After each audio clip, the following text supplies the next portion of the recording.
B-side episode. So low-key, another one of our listeners, Real Talk fam, who shall not be named, hit me up via text. This person has my number and said, you're my SME subject matter expert on all things spiritual. All right. So I'm like, oh, that's something. That's deep. Right. And they're like, so what do you know about Oomancy and what do you think about it? So prior to this conversation, Truth, are you familiar with Oomancy? I didn't know. I know the practice. Oomancy. So I know the practice. I didn't know that that's what this was called. So it's the process of like taking an egg and you can take like a bowl filled with water and then you basically crack the egg, but only so that the white of the egg goes into the water. And so the egg white is supposed to form something. And that should tell you like something that may be happening in your near future.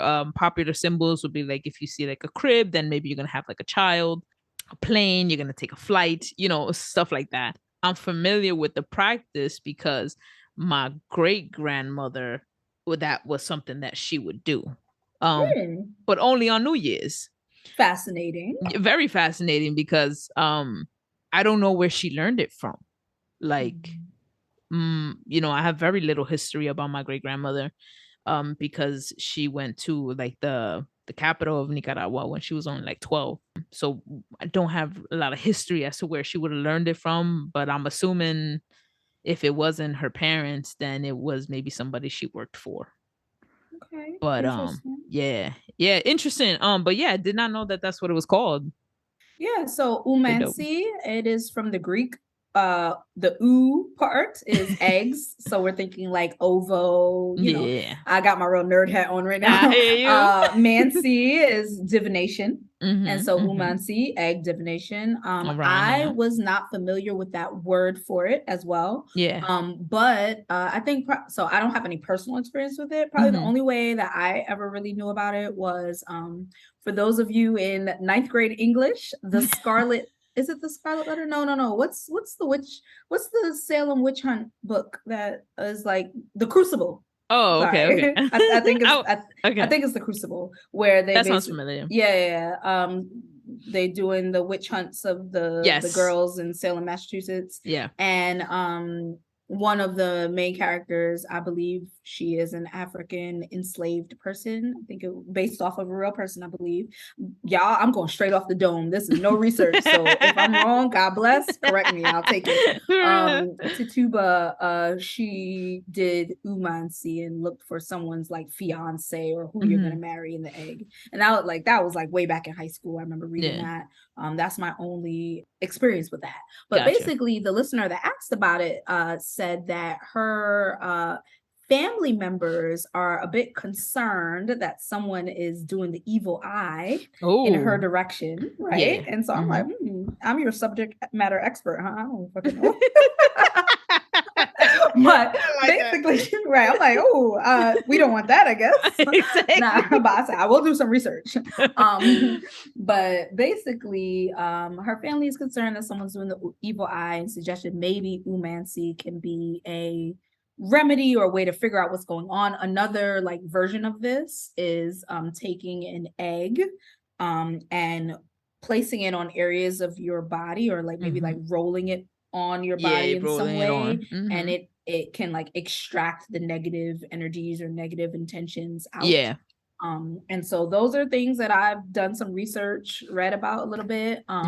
Listeners, hey, if y'all have experience with Oomancy, research, professional experience, whatever, let us know. We love your take on it. What I told her, she asked about my opinion as well. And what I told her is that I ain't scared of nothing, and so like it's not right. I ain't scared of nothing, but like I don't have experience with it, and I stay away from divination. Not because I think it's evil or bad or you shouldn't do it.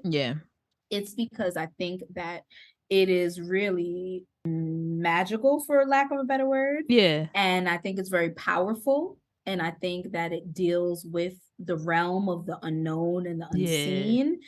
And I think that there's a certain level of responsibility and a certain level of like astuteness that, you know, people study to do this type of things. And if you're not studying in a formalized way, then you're getting it from your, you know, your family, people who know, people who have experience with this. And so I'm not about to just wiki something real quick or get on TikTok and be like, oh, let me do some divination at home. Like, I'm sorry, that's not my style. So because I am both too lazy to actually learn about it, and then I just, you know, that's not a part of my personal family history, lineage, or whatever. I kind of like stay away from it. But I told her, if you're curious, learn about it. And if you learn about it and it feels good to you and you know you're curious, don't be scared to learn more. But I'm curious to know, what do you think? So my grandfather was a curandero, which is like a healer. And so cool. So I believe he used this this was like one of the tactics that he used, you know, the egg, the praying over you. So he would use the egg and pray over somebody, you know, for if they had like any ailments or if they felt somebody was trying to do something evil. And then it's something with like cracking the egg and how it appears. I don't know. You know, like, valid. Yeah, you know, valid. I don't know.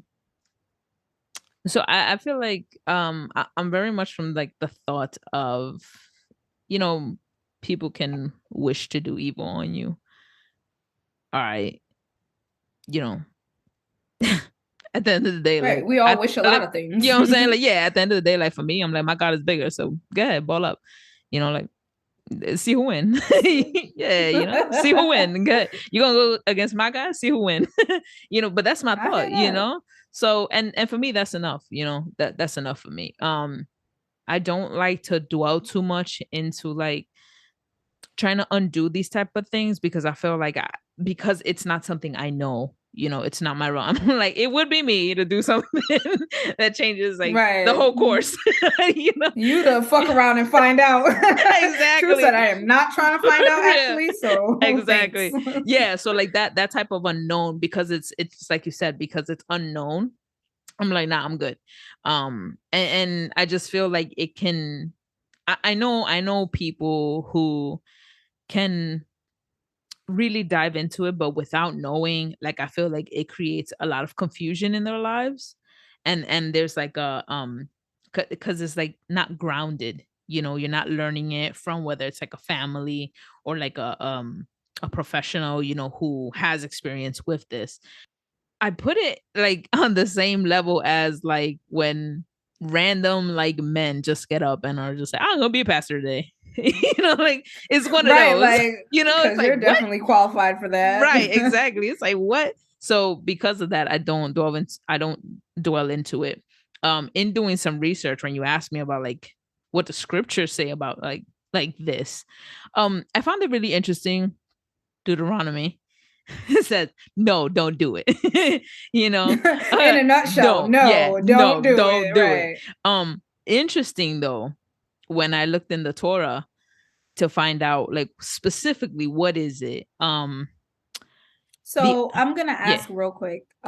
When you say Deuteronomy, are you talking 18:9 to 14? Yeah, that's exactly it. Yeah. And so that one, thank God for Google. Yeah. And so basically what is in the Torah, it basically says for us not to act in a guideline and saying like, this day is a good day to do this, and this day is a bad day to do this. It basically saying like a person should not establish time as good or bad. And I found that very interesting. That's a little different than the way. So is it okay if I just read the scripture? Go for it. Yeah. I'm gonna just read it right from y'all getting a real deal. I'm pulling out my real personal Bible right now. She got that Access Bible. Yeah. Deuteronomy. Oh, y'all getting a new one. Y'all ain't never seen us pull out the Bible real time on this sucker. But we're gonna find out. Yeah, the pages flipping. Right. 18:10. So no one shall be found among you who makes a son or daughter pass through fire, or who practices divination, or is a soothsayer or an augur. A soothsayer is someone that I think tells the future, and augur like is a also a fortune person teller. that tells the future, or a sorcerer, or one who casts spells, or who consults ghosts or spirits, or who seeks oracles from the dead. For whoever does these things is abhorrent to the Lord. It is because of such abhorrent practices that the Lord your God is driving them out before you. Right on, right on. So it's a big no. It's a big no. It's a big scathing. It's a big no. Don't do it. Right. And like I was saying, it was like, it's just that no person should establish a time as saying it's good or bad. And it made me think, well, that makes sense, because who can tell the future accurately? Right. And are you bound to that future that is told against whatever God may be telling you? And, or you know, exactly. And is it like, then where does it stop? Right. You know, because as people, sometimes we think we really are too good. Like, we're too good to do this. Like, oh, we would never do that. No, we're not. Our hearts betray us every single day. And so this type of thing, this wanting to like, no, you don't want to get all that. I think it could just lead you down a rabbit hole. If you're not grounded, like, it can really be harmful. And I feel like maybe it could leave some people stuck, staying in one position when they could have actually been out of there, I'm so curious. And if I need to go do my own research, just let me know. But so when you say the Torah, it says don't rely on what can you say it one more time? Yeah. So it was, do not act to the guideline that this day is good for doing this action, or this day is not good for doing this action. Okay. Right. And like, a person should not establish time and say one is good and another bad. That's paraphrasing. Yeah, that's a totally different understanding. Like same verses, different understanding when you get into like different translations, different versions or whatever. And this is why, y'all, you don't need to go to seminary for this understanding, but this is why you should read the notes and be conscious about the version of scripture that you read from, because there are contextual things that you need to understand. There are language things that you need to understand. And my takeaway from this is that the version that we usually read says, no divination. It's bad. But what you're saying right now is more like, don't rely strictly on the time. And that kind of like goes into like when people are like anti-astrology. Like that really is like a pet peeve of mine, because it's like, you're saying that this divination or astrology is bad and wrong and goes against God, but God made the planets, God made the tides, God made all of these things. And granted, I will never be constricted by anything, by any knowledge. I don't care what the knowledge is. I will never be bound or constricted to it, but I can use it as a guide. I can use it for deeper understanding. But that doesn't mean that like I don't want to be bound to science either. It's that yes, I think you hit the nail on the head. It's that establishing. I think it's that. Don't like set it in stone just because like you've done something and like that's what you see. Oh, that's what it's got to be.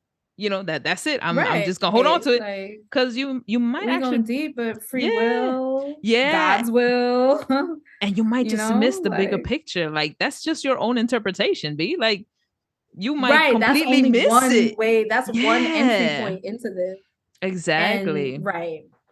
It's like, do you trust what somebody else says over what you know in your heart? Like, it's a lot of different moving pieces and questions. Because not every person who's like, reading cards or a psychic or not every person is doing it for the right reasons. There's a lot of them who know how to finesse you and tell you exactly what your ego want to hear. So, and I won't even put it on like a negative intention on the person, but funny enough, I started this saying like I've been staying away from divination, like my entire life. I never really I just really never messed with that kind of stuff. But in the past month, the funny thing is I've gotten 2 readings. Ooh. Yeah. And so the first one was from a suggestion of a friend. Y'all don't judge me, but well, don't judge her. But so it's this TikToker who does readings. Like, you know, you give them a little Cash App or whatever and they do readings. And so she was like ringing their bells saying that they gave her a reading. It was spot on, you know, whatever. So I was like, okay, I'm gonna try. I got a little $5, $10, you know, give them a little something. No big deal. So I got the reading and it just fell flat. Like I had no entry, no personal entry. Like they were saying things that I just it just didn't have anything to do with my life. And so I was just like, okay, you know, this person seemed cool. It worked for you. It didn't work for me. You know, no hard feelings. All good. But a former guest on our show, Katrina, shout, my fellow YaYa queen. But you know, we follow each other on social media, obviously. Thanks. She was giving free readings for folks who DM'd her. And so I was like, this is too good to be true. Right? Just DM her real quick. Hey, girl, how you doing? You know? And I asked the question. I'm not going to share the question because it is something kind of close to my heart. But I asked the question and her response really resonated with me. Ooh, okay. Like low key, truly resonated with me. And I don't know if it's because I know her and I trust her and we have that relationship. Or if it was just like, oh, all things are falling together and it just so happened. It's a coincidence. Whatever. I don't care. But I think that really points to just some of what you were saying, where it's situational. It depends. Yeah, absolutely. I'm not just gonna believe it because somebody said it. Exactly. But and that's the issue though, right? Some people do. And I think this is where it gets real dangerous. And because, you know, we're human, we got free will. You know, there's some people who just do it for the cash, you know, and we'll just, you know, trying to read you. It's social media out there, man. They find any information real quick, you know? It is a little economy on TikTok. So after I saw that person, I started going down the rabbit hole and oh my God, they have like a little underground economy of readers on TikTok. Like, okay. Absolutely. Get your cash, I guess. So I think just like with everything, just proceed with caution. You know, don't lose your wisdom and like how you feel, you know, just because, you know, you get into one of these, like still use your head. Thank you so much for spending time with us here at Real Talk on Godtalk, a podcast for people who skip church for brunch on Sundays. To keep the conversation going, tell us what you think by following us on Instagram or Twitter at Real Talk on Godtalk.